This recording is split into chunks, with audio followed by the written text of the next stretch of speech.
It was the fall of 1985 and the Prime Minister of India had returned from USA, red-faced. His first attempt at purchasing a supercomputer had failed.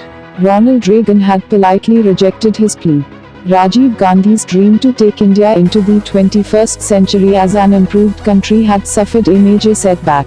Multiple attempts to convince the US president failed one final time in 1987, which was the moment when our Prime Minister clearly saw closed doors on the American side. India, at the international circuit, appeared as an entity that had to ask for a living. Indian diplomats had foreseen this. They knew American policy. America would never sell latest technology to anyone, and especially not to a developing country like India. Rajiv Gandhi had to face the music for believing in the uncertain.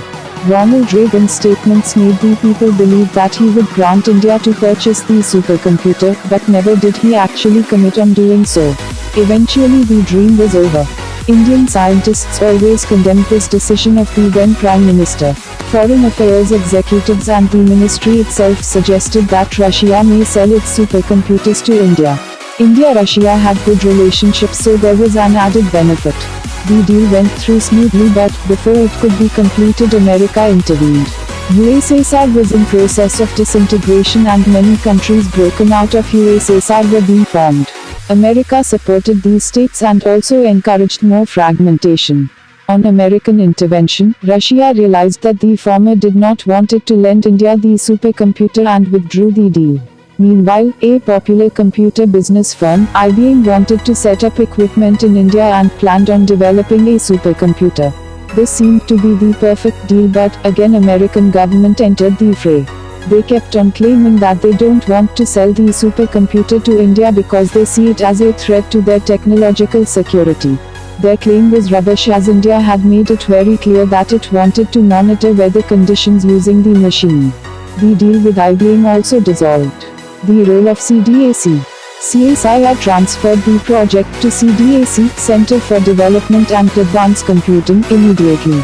Based in Pune, CDAC summoned scientists from all over the country to work on India's greatest ever project. The response was overwhelming. Every scientist, with great motivation of initiating an advanced technology, commenced work on the complicated project. $30 million was the fund provided for the entire project. Although the amount seems massive, it was a petty chunk of money that was invested. Within 3 years, the extraordinary happened. CDAC finally completed its work well within the proposed deadline.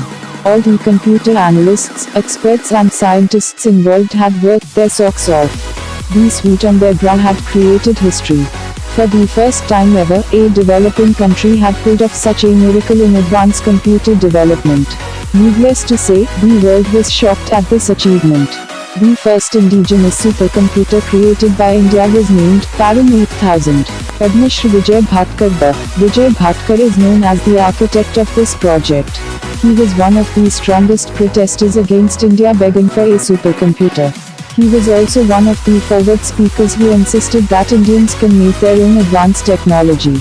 It was his belief in Indian brains that made us achieve this incredible feat. Bhatkar went on to lead CDAC to create Param 10000, India's second supercomputer, in 1998.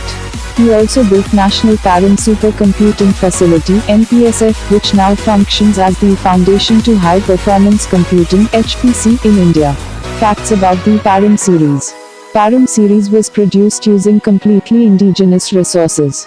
Speed of this supercomputer is equivalent to any other such machine in the world. Param series has the most reasonable cost of production. It is the cheapest supercomputer in the world. 4 major supercomputers.